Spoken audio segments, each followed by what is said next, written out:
Cléopâtre ne s'est jamais fait livrer devant César, rouler dans un tapis. Oui, j'ai passé une mauvaise nuit et du coup j'ai envie de casser des mythes. Durant ma courte nuit, je réfléchissais, vous allez me dire elle est complètement folle, à des épisodes historiques célèbres, histoire de passer le temps. Et j'ai fini par penser au fameux épisode durant lequel on raconte que pour pouvoir rentrer dans le palais où se trouvait César, Cléopâtre se fait rouler dans un tapis et demande à un serviteur de l'amener auprès du dirigeant. Et c'est d'ailleurs pour cette raison, en voyant le tapis dérouler et Cléopâtre sortir du tapis, que César serait tombé amoureux d'elle, subjugué par la ruse de la jeune femme et également séduit par sa grande beauté. Et j'ai réalisé, en y repensant, que finalement, j'avais jamais questionné l'historicité de cet épisode.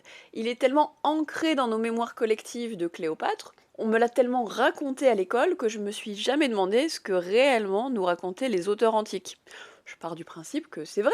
On va quand même aller voir ce que nous disent les sources, parce que j'ai un petit doute. Première alerte, déjà cet épisode du tapis de Cléopâtre, il n'est cité que par un seul auteur antique. Je vous révélerai juste après qui il est, mais globalement quand j'ai consulté d'autres sources antiques, notamment des sources un petit peu critiques, puisque vous n'êtes pas sans savoir que les auteurs antiques s'en sont donnés à cœur joie pour montrer que Cléopâtre était une grande séductrice, qu'elle avait manipulé César puis Marc-Antoine. Bon, ça c'est le résultat de la propagande augustéenne, qui veut faire de l'Égypte et de sa dirigeante un territoire dépravé moralement et qui aurait menacé Rome. Et bien quand j'ai été voir chez Dion Cassius, donc qui participe à la construction de cette image noire de la séductrice d'une femme d'une grande beauté, alors qu'on le sait aujourd'hui, Cléopâtre était très probablement très intelligente mais pas particulièrement belle, et bien au moment de la rencontre avec César, il nous dit simplement que Cléopâtre arrive de nuit dans le palais pour pouvoir rencontrer César avant son frère Ptolémée. Mais c'est tout. À aucun moment on nous parle de quelconque ruse pour pouvoir rentrer dans le palais.